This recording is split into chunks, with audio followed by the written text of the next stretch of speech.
I want you to imagine a scenario.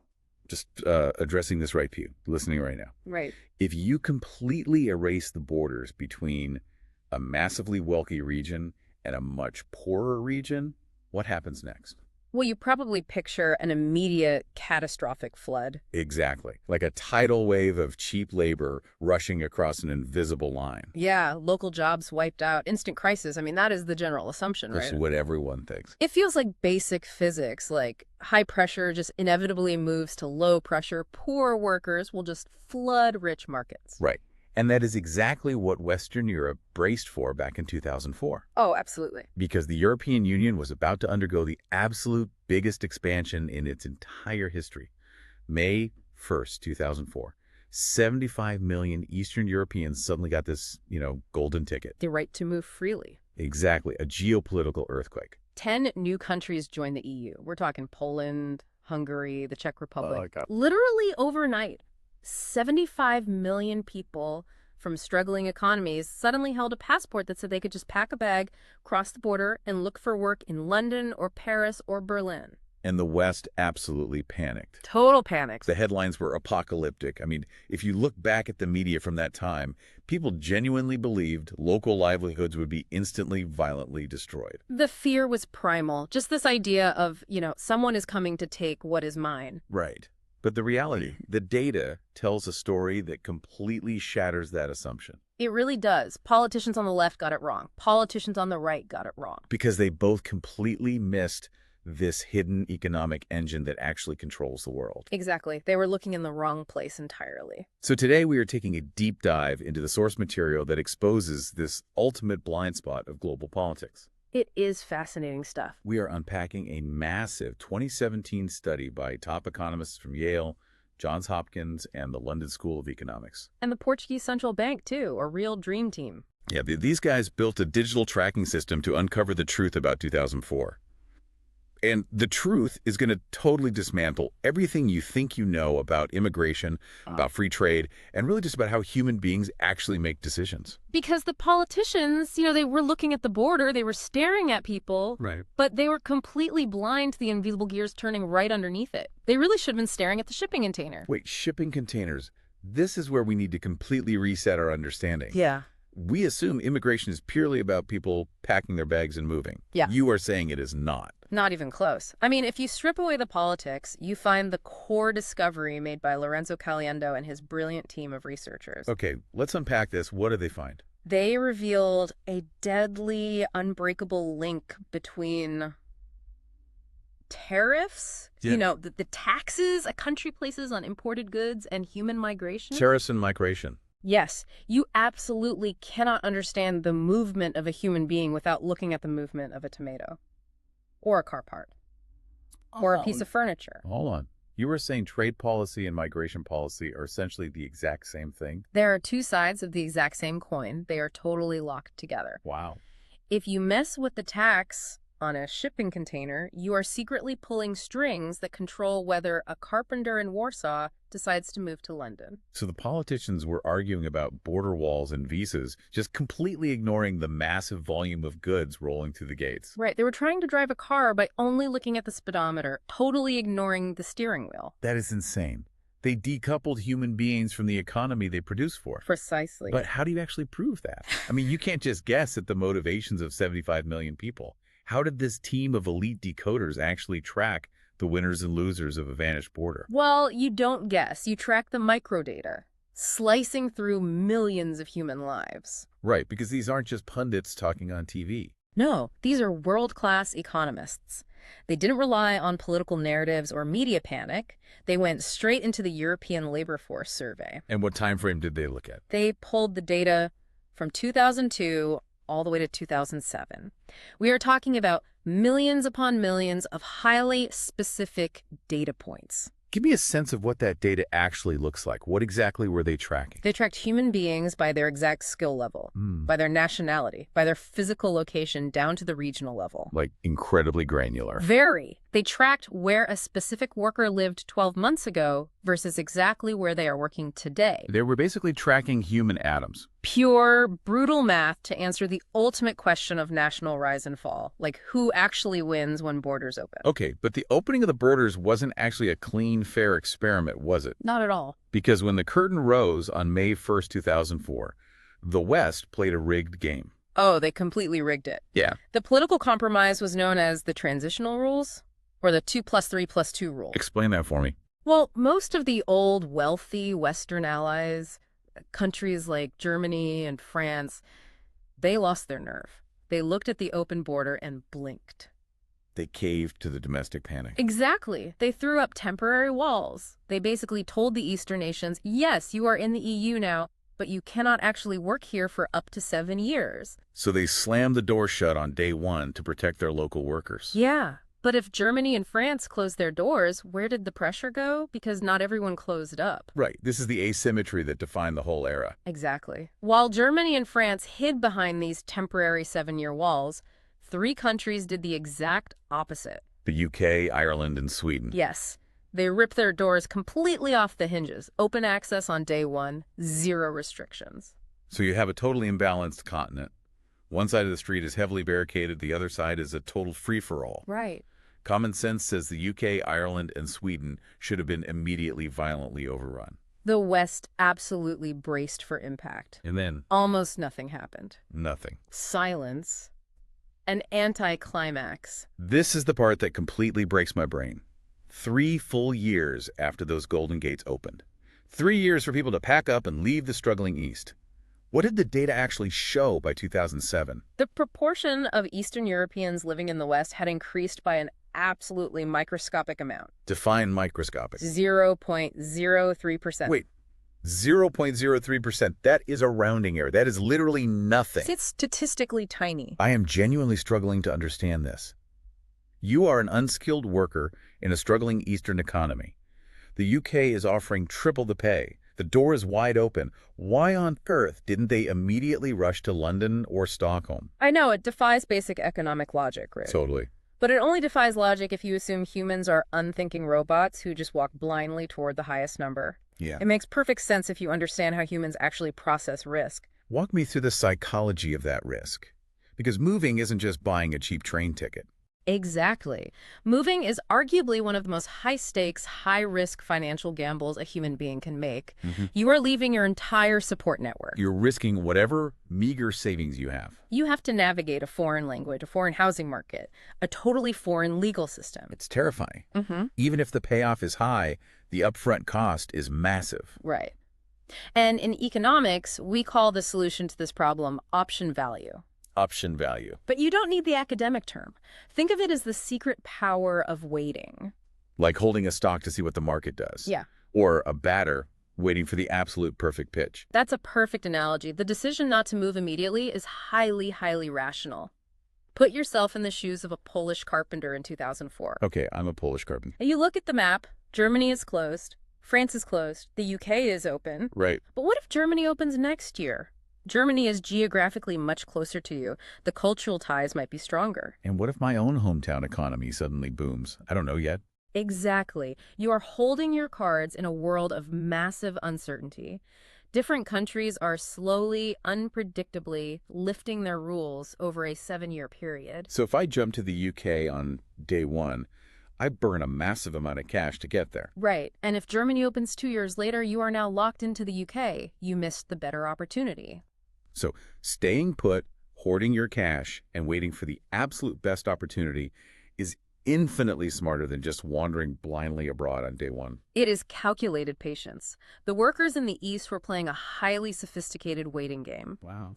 But the politicians in the West looked at this lack of movement and totally misread the room. They confused this highly calculated waiting game for permanent peace and quiet. They thought they dodged a bullet. They didn't realize the water was just quietly building behind the dam. Precisely.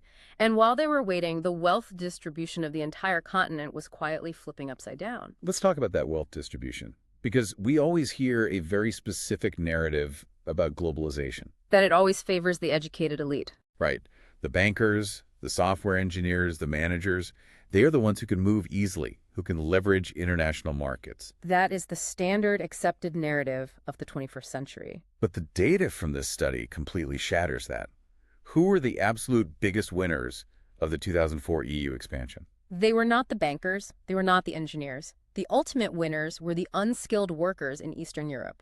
The people at the very bottom of the ladder. Yes. Their overall welfare skyrocketed. It went up by a net 1.71%. And the high-skilled elites in the East, the people we assume always win. They got crushed in comparison. The high-skilled Easterners only saw a 1.19% boost. So the unskilled workers drastically outperformed them. Absolutely. Hold on. That defies every rule of modern globalization.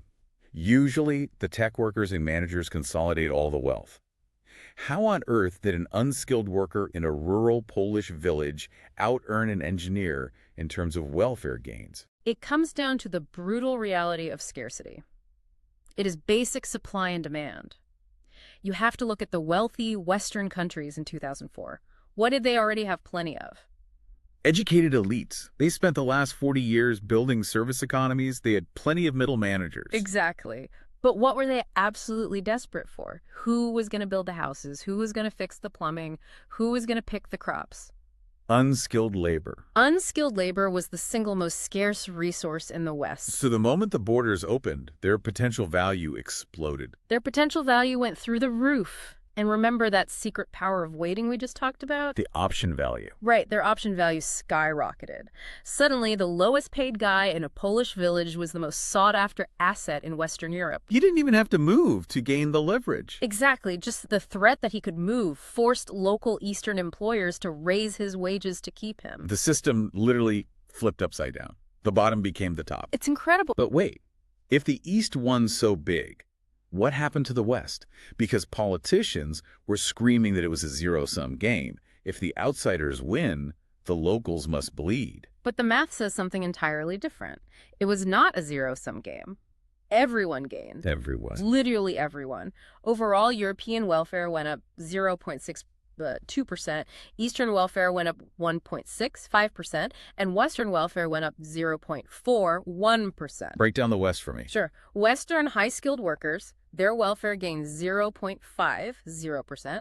Western unskilled workers, they gained 0.39%. So the pie got bigger for everybody. The local Western workers actually benefited from the market expanding. Yes. They got cheaper goods, a larger market to sell to, and an overall economic lift. Okay, but I feel like there's a catch. Oh, there is a massive, terrifying catch to these numbers. I knew it. What is it? These positive numbers, the fact that everyone won and the West didn't collapse, they rely on one single, incredibly fragile condition. If this one condition had failed, Western Europe would have been utterly slaughtered. What was the fragile condition? The condition was free trade. Zero tariffs on goods. Okay, let me make sure I understand this. What would have happened if Europe opened its borders to people, allowing them to move freely, but kept the taxes on goods? Like if they kept taxing the tomatoes and the furniture coming out of the East. If they did that, the data shows Western Europe's welfare curve would have nosedived straight into negative numbers. Negative numbers. Yes, they would have been absolute categorical losers in this expansion. So letting people in, but blocking their goods, is mathematical suicide for a wealthy country. Absolutely. Zero tariffs, completely free trade on goods was literally the final invisible shield protecting Western Europe from a devastating, overwhelming immigration shock. The only reason the West survived the human border opening was because the goods border opened at the exact same time. Yes. But how do we even know this? How can anyone possibly know what would have happened? They didn't run two different Earths. No, they didn't. This is where the economists had to become architects. They built a digital replica of the world's gears. Like a massive simulation of the European economy. Exactly, a digital twin of Europe. Walk me through how you even begin to code something like that. They use something called a dynamic general equilibrium model. But again, skip the jargon. Imagine a massive invisible web connecting every single city and town in Europe. Okay, I'm picturing it. They took a famous framework for understanding global trade, basically a gravity-defying network that calculates how goods flow based on distance and market size, Right. and they wired it directly into human psychology. Meaning they link the physical shipping routes to human forward-looking decision-making. Exactly. They digitized the invisible strings. They programmed a simulation where they could pull one string, like putting a 10% tax on a piece of machinery manufactured in Poland, and watch how that tax physically altered a specific human being's decision to buy a bus ticket to London. They built a world where trade costs and human migration costs talk to each other in real time. Yes, dynamically. But there has to be a fatal flaw in this. Yeah. In the real world, you cannot measure exactly how much it costs a family to settle in a new country. It's impossible. It is. There are emotional costs, hidden fees, language barriers. How did they do the math without knowing the starting numbers? This is where the researchers utilized a genius mathematical trick. It is a technique known as hat algebra. Hat algebra. Okay, wait. So if I don't know the exact starting position of something, how does this work? Is it like testing a diet? You don't need to know my exact atomic weight or my bone density before and after. You just need to know the change on the scale. That is exactly it. Hat algebra allows economists to measure the shadow to figure out how fast the person is running. Okay, I like that. Instead of trying to measure impossible baseline variables like exact human productivity in 2002, or the perfect, true psychological cost of a moving van in 2004, they strictly isolated the relative changes over time. They skipped the absolute numbers and just looked at the delta. The difference. Exactly. They skipped the unknown variables entirely, and by doing that, they could perfectly simulate a parallel universe, a universe where the EU never expanded. Wow. And they compared the economy of that parallel universe to our actual reality. That is brilliant. They just calculated the gap between what happened and what could have happened. Right. And what did that gap reveal? It revealed the invisible dam. Because free trade isn't just about buying cheap televisions. Free trade is a massive, invisible water dam holding back millions of desperate people. Explain the mechanics of this dam to me. Yeah. How does taking taxes off a box of goods physically stop a human bearing from migrating? Follow the chain reaction. The political borders open, but at the exact same moment, the tariffs hit zero. Okay. Eastern Europe can suddenly sell their manufactured goods easily and cheaply to the massively wealthy West. The tax is gone, the goods flow out. Right, and because the goods are flowing west in record numbers, what happens back home in the East? The local factories start booming. They have to ramp up production to meet the Western demand. Exactly. The local factories expand, the farms expand. Suddenly, the local demand for labor spikes. They need hands to build the goods going west. And when the demand for local labor spikes... Wages rise. Local hometown wages go up. Yes. And suddenly that agonizing, terrifying urge to leave your hometown, to leave your family, to risk everything in a foreign country, it evaporates. Because you can finally make a living right where you are. Trade absorbed the shock of the population. Yes. The demand for their labor was exported through the goods, instead of the human beings having to export themselves. The shipping containers crossed the border so the people didn't have to. That is an incredible visual. It really is. And it completely dismantles the logic of politicians who say we need to shut down trade to protect local jobs. Shutting down trade literally forces people to cross your borders. Yes. And we aren't just theorizing here. The simulation counted exactly how many people this free trade dam kept at home. We have the exact numbers. Give me the numbers. How many people did free trade stop from migrating? If Europe had opened its borders but not dropped tariffs to zero, the West would have been hit with an additional massive, desperate wave. Massive. We are talking about an extra 145,000 low-skilled migrants, plus another 130,000 high-skilled migrants. Over 250,000 extra people just showing up. Yes. The lack of free trade directly, mathematically translates into the heavy weight of human migration. That's crazy. If the factories in the East couldn't sell their goods, those 270,000 people would have had no choice. They would have packed their bags. Trade kept them happily at home. So when you combine these two policies, open borders and open trade, you get this insane synergy. It creates a compound premium. The interaction effect here is staggering. It is the ultimate compound interest of global policy. How big is the premium? Well, if you just open borders alone, you get a certain amount of economic benefit. People move to where they are needed. If you just open trade alone, you get a benefit. Goods move. But put them together, and it's not simply 1 + 1 = 2. That's more. Because the East had free trade, the welfare benefits they extracted from open borders were 12% higher than if they had just opened borders alone. It multiplies. The free trade made their local economy strong, which gave their workers the leverage to negotiate better wages, whether they decided to move or stay.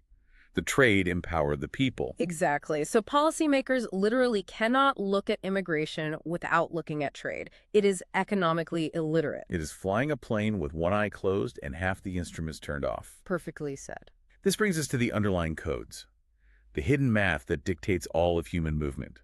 There is a specific number in this study that acts as the ruler of the world. 0.4. There is a single number that dictates the chaos of European borders. The researchers call it migration elasticity. Migration elasticity, meaning how violently people react to a slight change in the cost of moving. Think of it as a highly sensitive dial. The researchers calculated that dial is set at 0.44. And what does that mean in the real world? It means that Europeans are incredibly violently sensitive to the exact costs of moving. So if a politician even whispers about a policy change, or if a subsidized train ticket goes away, or if rent in London goes up by just a fraction. The human reaction is massive. It completely reverses human decision-making. Wow. People are hovering on a knife's edge, doing complex mental math about risk and reward every single day. A tiny tweak in the cost of migration creates an absolute demographic earthquake. They are not a blind horde. They are highly rational actors calculating every single penny. And 0.44 is the proof of that calculation. Extremely rational, which leads us to the next hidden code. How's that? The number that answers the most toxic question in politics. When an immigrant enters a country, who actually gets hurt and who gets promoted? This is the core of the class division. The number is 4.0. But where did they find this number? Because they couldn't just guess at how humans replace each other in the workforce. They had to use a genius method to find it. They looked for an exogenous shock, an outside event that forced the market to react. And they found it in Portugal. Yeah. Why Portugal? What happened there? Portugal provided incredibly detailed microdata tracking displaced workers from closed companies. Okay. When a company shuts down unexpectedly, it pushes its workers out into the open market. This creates a localized shock. So they track those displaced workers to see exactly how easily a local low-skilled worker can swap places with a new immigrant? Yeah. How interchangeable are we really? The answer is 4.0. That is the substitution elasticity. What does 4.0 mean for the guy working on the factory floor? It proves exactly how the gears grind when new labor arrives. If a wave of low-skilled immigrants arrives, the local low-skilled workers face direct friction. They're highly substitutable. Exactly. But the local high-skilled workers, they get promoted. They become the managers of the new labor. They get pushed up the ladder while the guys at the bottom fight for the run. Yes. The number 4.0 dictates the exact mathematical friction of that swap. It dictates who gets the corner office and who gets a pay cut. It is the mathematical reason why working-class voters and elite voters have completely opposite visceral reactions to immigration. They are experiencing a totally different mathematical reality. That's exactly it. Okay, up until now, this sounds like a beautiful, elegant, mathematical utopia. Trade fixes everything. The pie gets bigger. The locals get promoted. But the real world is not a spreadsheet. Right. The real world has hospitals and schools and traffic jams. And this is where the simulation meets brutal reality. So what does this all mean for the average person who feels like things did genuinely get worse after 2004? Because a massive portion of the population feels that way, and they aren't just making it up. And their feelings are mathematically validated by this exact study. We have to introduce the concept of public goods congestion. Congestion, like a highway backed up for miles. Exactly. When massive waves of immigrants arrive in a specific town, they bring valuable labor. They expand the market. That's good on paper. Right. But they also instantly dilute the quality of local schools, local roads, and local health care. Because public resources cannot magically expand overnight to meet the new population. A factory can add a second shift in a week to build more cars.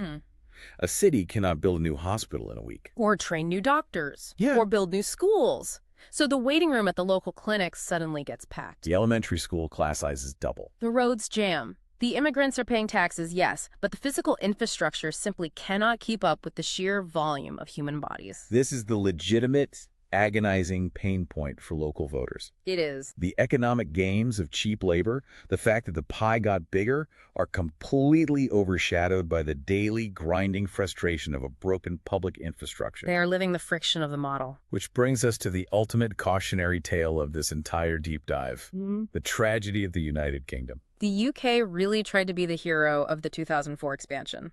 As we established earlier, the UK threw their doors wide open on day one.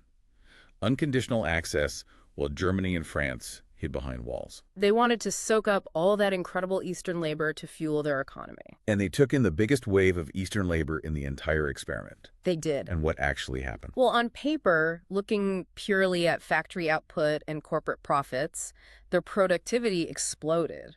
The workers worked, wealth was generated. Right. But when the researchers added the crowded hospital and crowded school math to the simulation, What happened? the UK's overall welfare plummeted into negative numbers. Negative numbers. Yes, the productivity gains, all that shiny new wealth, were entirely eaten alive by infrastructure collapse. The schools and roads just broke under the weight. They really did. We need to be completely neutral here, purely looking at the math. But this exact reality, this severe, agonizing strain on public goods in the UK, this is where the seeds of Brexit were firmly planted. May 1st, 2004. Not because of some abstract political ideology, but because of the brutal, undeniable math of public congestion. The system simply could not scale fast enough. It is a tragedy of good economic intentions completely ignoring physical infrastructure limits. Which exposes the ultimate danger of the single viewpoint. Why do politicians constantly get this so wrong? Because they look at the world through a tiny straw. Right. If you run the math, but you deliberately strip out the effects of trade, or you strip out the effects of scale, or you strip out the effects of crowded schools, what do you get? You get wildly fake numbers. You can torture the data to say whatever your political party wants it to say. Exactly. If you ignore the scale of the expanding market, Western welfare drops by 0.06%. And if you ignore the congestion, If you ignore the congestion of the hospitals, Western welfare artificially rises. policymakers who look at immigration without looking at trade policy and without massively funding infrastructure. They are literally driving a car blindfolded at 100 miles per hour. They were pulling levers completely disconnected from the machine and acting surprised when the machine tears itself apart. You cannot isolate a human being from the economy they consume and produce in. Which brings us to the terrifying reality of today. We are looking at the gears of the world right now, and they are spinning backward. Today, politicians everywhere, all over the globe, are screaming to build high walls. They want to return to isolationism, break the trade deals, stop the movement. And this 2017 study gives us a definitive mathematical warning about exactly what happens when you do that. Tearing apart the goods market from the human market does not protect local workers. It actively, aggressively destroys their prosperity. If you build a wall to stop people, but you also put up massive tariffs to stop goods, you destroy the local boom that keeps people home in the first place. You create desperate migration. You are dismantling the invisible dam. You are flooding your own valley to spite the river. That's a great way to put it. Let's summarize this mind-bending journey. We started with a simple assumption. Open borders mean an apocalyptic flood of cheap labor. Right. But we end with a completely different reality. Immigration isn't a human flood. It is a highly calculated, incredibly rational waiting game played by millions of people. And that waiting game is controlled almost entirely by the invisible dam of zero tariff trade. You drop the taxes on goods, the goods move, the jobs boom locally, and the people stay happily at home. You block the goods, the local jobs die, and the people are forced to march. Trade and migration are the exact same gear, just turning in opposite directions. They are completely inseparable. So think about your own country today.